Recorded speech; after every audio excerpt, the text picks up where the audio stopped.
অপরদিকে চট্টগ্রামের ইপিজেড থানাধীন আকমল আলী সুইচ গেট পরিচালনা করা হয়।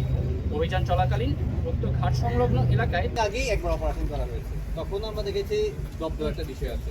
আভিযানিকদের উপস্থিতি টের পেয়ে চোরাকারবারিরা পালিয়ে যাওয়ায় কাউকে আটক করা সম্ভব হয়নি।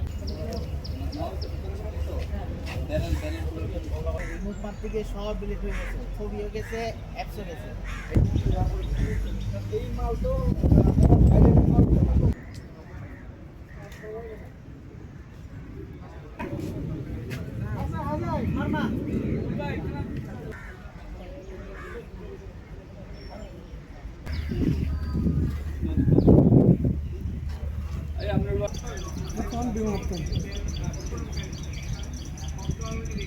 कैमरा करू करे कैमरा पुतर एना